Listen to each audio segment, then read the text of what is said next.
Hello fellow stackers, 365 here, welcome back to my channel. So in today's video we're going to be talking about money in the bank.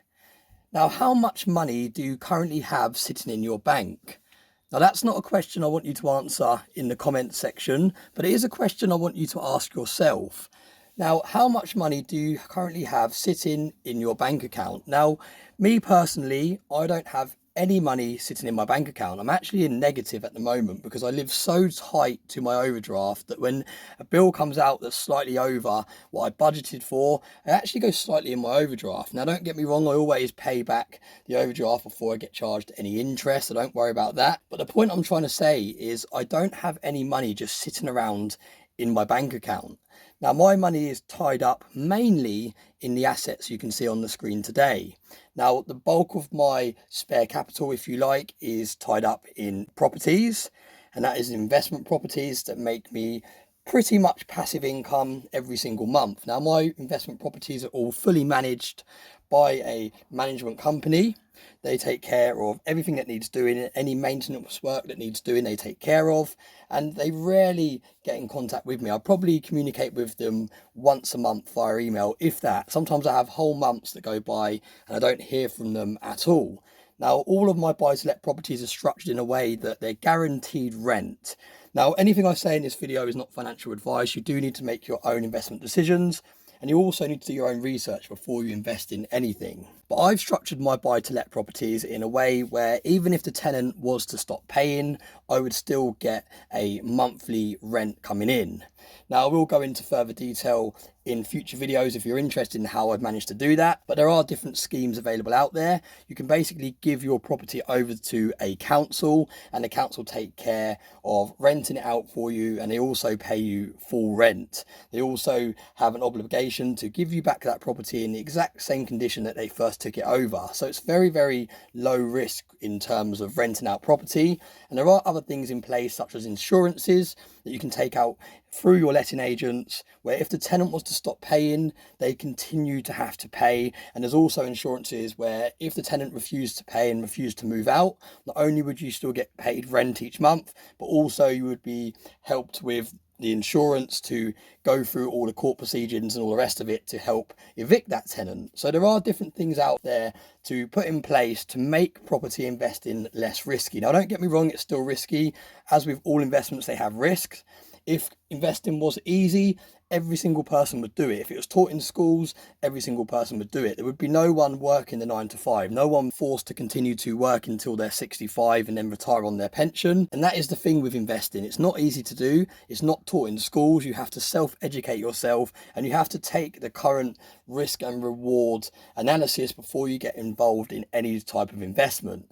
So that is why property investing, in my opinion, can be very low risk if you're putting in the right procedures and taking out the right insurances. Now, the second place that I have my cash invested is in crypto.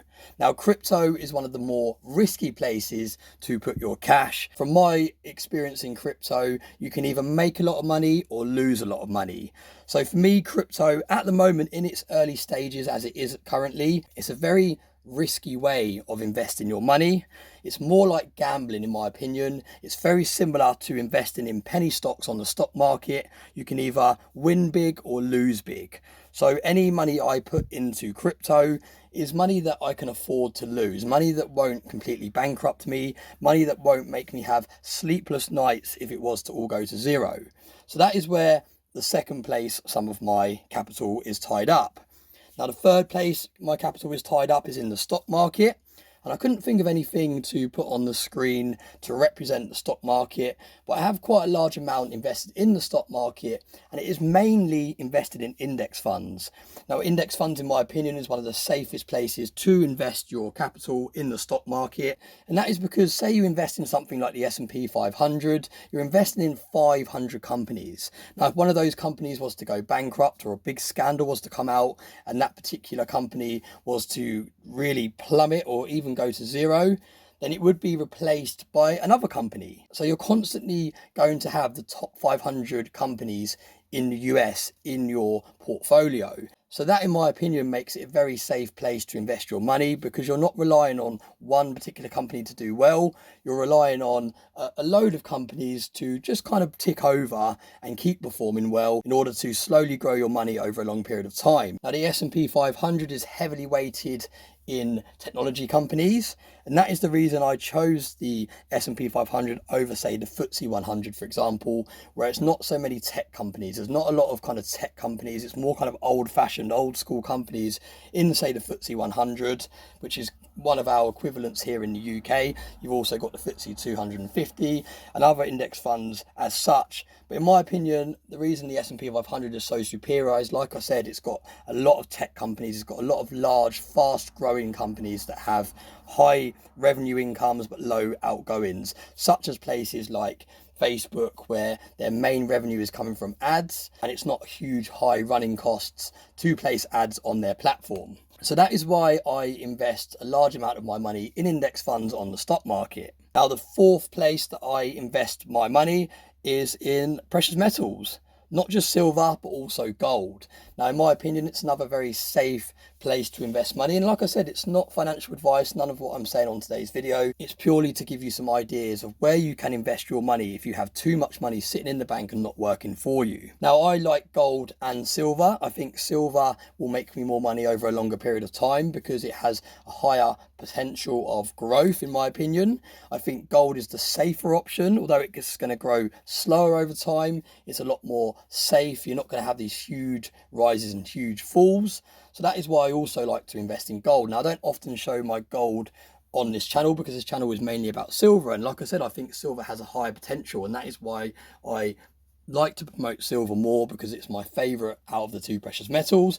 But I have got quite a large holding of gold. I think I've shown roughly 8 or 9 ounces worth of my gold stack. And like I've said before, I'm never ever going to show my entire precious metals stack, because that is another reason why I love investing in precious metals. I love the fact that it's off the books, it's off the record. Only you know how much precious metals you have in your possession, especially if you purchase them using cash, because there's no link.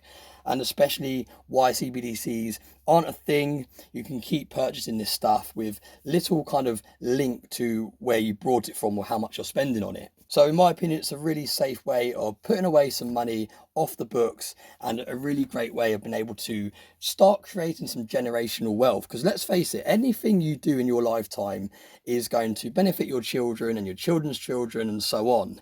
And that is what I think is so important. Even if you inherit money when your parents die, your grandparents die, I think it's very important to not only build on that inheritance wealth, but also not look at inheritance as a be all and end all. Some people think, oh, in the future I'm going to be absolutely fine. I don't need to worry about investing or saving money because my mum and dad or my gran and granddad have a company or lots of houses or whatever it may be, and I'll be fine in the future. I think it's very important to completely forget about inheritance and really try and build your own wealth, so that if you do inherit some money, you are actually adding to the pot, and then you can play it forward, like I said, onto your children, onto their children. And if they do the same, if you've taught them well and they follow by your footsteps, you're going to keep growing to this pot. And as your generation goes on and on and on, they're going to be more and more financially stable. And I think that's so important in today's day and age. You can't rely on the traditional pension to get you through. If you look into how much you will get currently, if you continue paying into your pension pot, how much you've been paying over the last few years, however long you've had a pension, you'll see that it's substantially less than what you're currently making from your day job.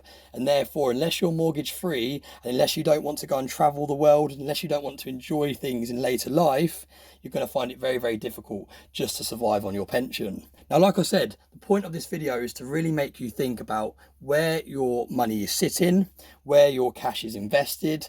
It gives you 4 things there to go out and look into. And you don't have to have a huge diversified portfolio that I have with lots of different investments here and there. You can just pick one and focus on one. And that's what many people do. You get a lot of people that don't have a diversified portfolio, and that's absolutely fine, because in your field, in your chosen asset, you can diversify amongst that asset. So if you prefer the stock market, for example, there's index funds, there's individual stocks, there's penny stocks, there's blue chip stocks, there's dividend paying stocks, there's growth stocks.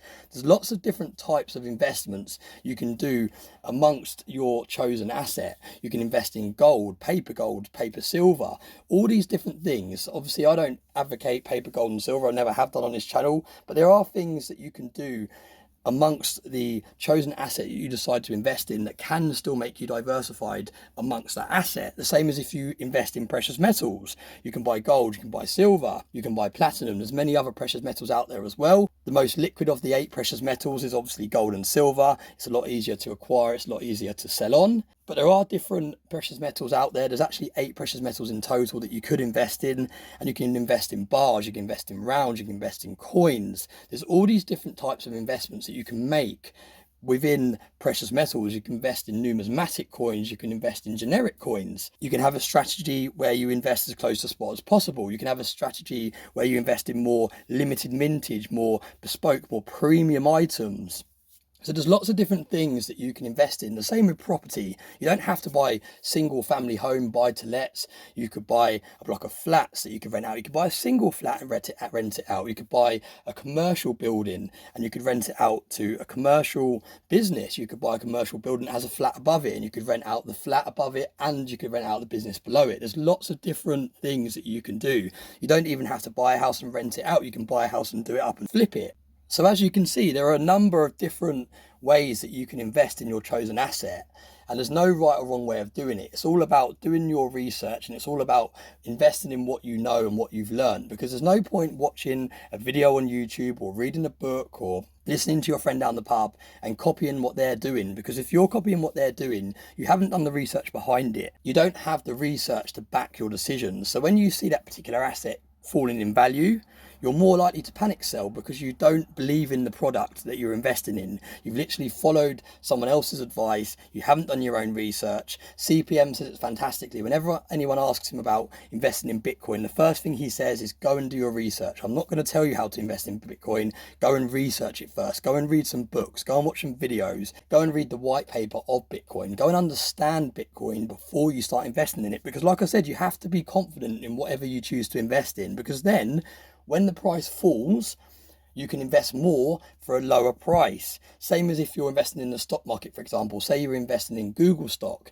and the spot price falls by 50%. If you believe in that company and you've done all the research and you think that long term it's going to do well, you can buy the same stock for a 50% reduction instead of panicking and selling because you haven't done the research and you don't fully believe in the company that you're investing in. Now this takes me back to the start of the video where I want you to ask yourselves, how much money do you have sitting in the bank? And is it really the best place to have your money? Is it safe? If the bank was to go bankrupt tomorrow, how easy would it be to go to your bank and get hold of your cash? Is your cash doing the best it can do for you by sitting in your bank? Is it earning 0.1% interest? Now you have to remember that if your money is not making more than the current inflation rate, then you're not protecting the spending power of your money. If you're not making more than the current inflation rate, you are not protecting your spending power of your money. So let that sink in. It's very, very important to understand how inflation works. Every single year, there's more and more of this stuff printed. So therefore, the value of this stuff goes down year over year.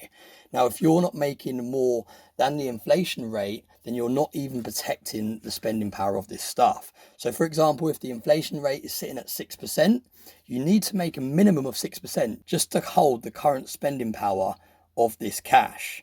So that is a very important thing to research. Just inflation, research inflation and see what it's doing to your money. See how much this is getting devalued year over year. And then start looking into everything else. Look down the rabbit hole, go further down and see, are house prices really increasing year over year? Or is it in fact that the pound is devaluating so quickly that it costs a lot more of these to buy a house? So that's something to go and research yourself. I'll say it again. Are houses really increasing in price over the years? Or is this stuff losing its spending power so it costs more of these to buy houses over the years? So a lot of things to take away from today's video. The main purpose of the video is to really make you think about making your money work for you and not just leaving it sitting in your bank account. As always, I hope you found this video interesting. I really, really appreciate all the support and I hope you have a very nice day.